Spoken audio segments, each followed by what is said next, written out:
Please, sit down.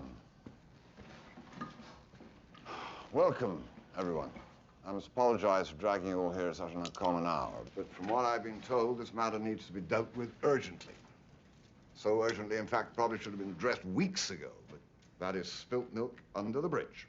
So, why doesn't somebody tell me what they think is going on here? Mr. Tuld, as I mentioned earlier, if you compare the figure at the top of page 13... Jared, it's a little early for all that. Just speak to me in plain English. Okay. In fact, I'd like to speak to the guy who put this together. Mr. Sullivan, is it? Does he speak English? Sir? I'd like to speak with the analyst who seems to have stumbled across this mess. Certainly. That would be Peter Sullivan, right here. Oh, Mr. Sullivan, you're here. Good morning. Maybe you could tell me what you think is going on here. And please, speak as you might to a young child or a golden retriever. It wasn't brains that got me here, I can assure you of that. Well, sir, as you may or may not know, I work here for Mr. Rogers as an associate in the Risk Assessment and Management Office at MBS. Please, just relax, stand up, tell us in a clear voice what is the nature of the problem. Okay, well, as you probably know, over the last 36 to 40 months, the firm has begun packaging new MBS products that combine several different tranches of rating classification in one tradable security. This has been enormously profitable, as I imagine you noticed. I have. Well, the firm is currently doing a considerable amount of this business every day. Now, the problem, which is, I guess, why we are here tonight, is that it takes us, the firm, about a month to layer these products correctly, thereby posing a challenge from a risk management standpoint. And Mr. Sullivan, that challenge is? Well, we have to hold these assets on our books longer than we might ideally like to. Yes. But the key factor here is these are essentially just mortgages, so that has allowed us to push the leverage considerably beyond what you might be willing or allowed to do in any other circumstance, thereby pushing the risk profile without raising any red flags. Now, thank you, Mr. Sullivan. Sit down. What I'm guessing your report here says, and give me some rope here. What I'm guessing it says is that, considering the, shall we say, bumpy road we've been on the last week or so, that the figures your brilliant co-workers up the line ahead of you have come up with don't make much sense anymore, considering what's taking place today. Actually, not what's taking place today, but what's already taken place over the last 2 weeks. So you are saying this has already happened? Sort of. Sort of. And Mr. Sullivan, what does your model say that that means for us here? Well, that's where it becomes a projection. But, You're speaking with me, Mr. Sullivan. well, sir, if those assets decrease by just 25% and remain on our books, that loss would be greater than the current market capitalization of this entire company.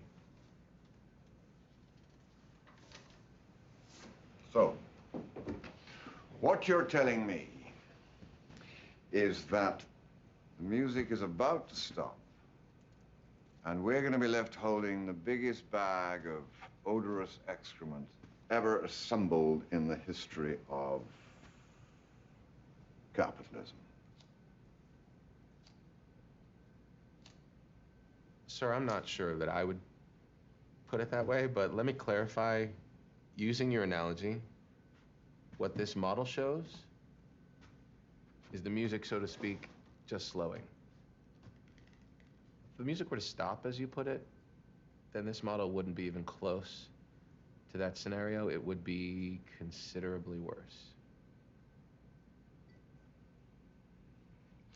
Let me tell you something, Mr. Sullivan.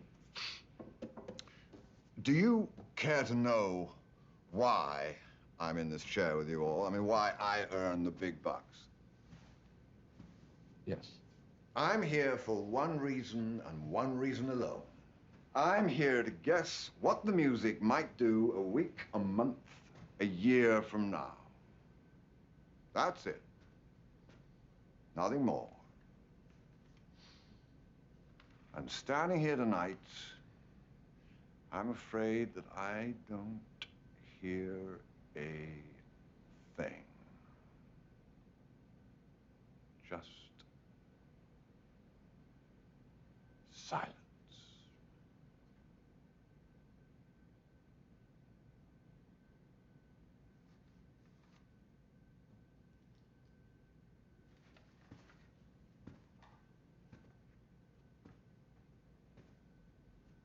So, now that we know the music has stopped, what can we do about it?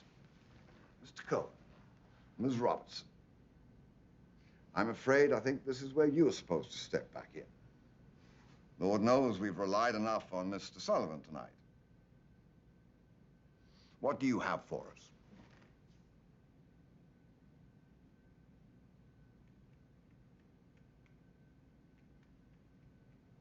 What have I told you since the first day you stepped into my office?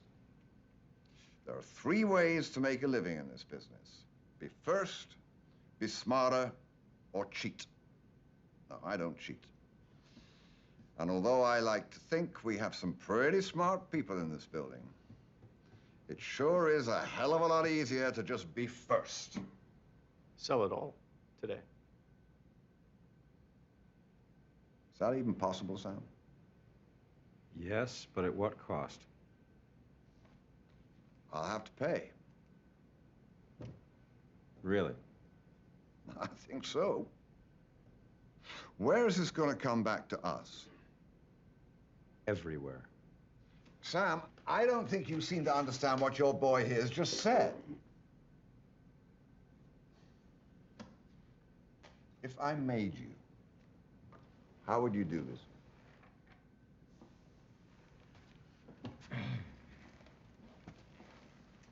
Well, you call the traders in for the normal 6:30 meeting and you be honest with them, because they're going to know it's the end either way. So you're going to have to throw them a bone, and a pretty big one. And then you've got to come out of the gate storming. No swaps, no nothing. 40% done by 10:15. By 11 o'clock, all your trades have to be gone, because by lunchtime, word's going to be out. And by 2 o'clock, you're going to be selling at 65 cents on the dollar if you're lucky. And then the feds are going to be in here up your ass trying to slow you down. Ramesh? They can slow you down. They can't stop you. It's yours to sell. Yeah, but John, even if we manage to pull that off, and that's saying something, the real question is, who are we selling this to? Same people we've been selling it to for the last 2 years, and whoever else will buy it. But John, if you do this, you will kill the market for years. It's over. And you're selling something that you know has no value. We are selling to willing buyers at the current fair market price, so that we may survive. You will never sell anything to any of those people ever again. I understand. Do you? Do you? This is it. I'm telling you, this is it.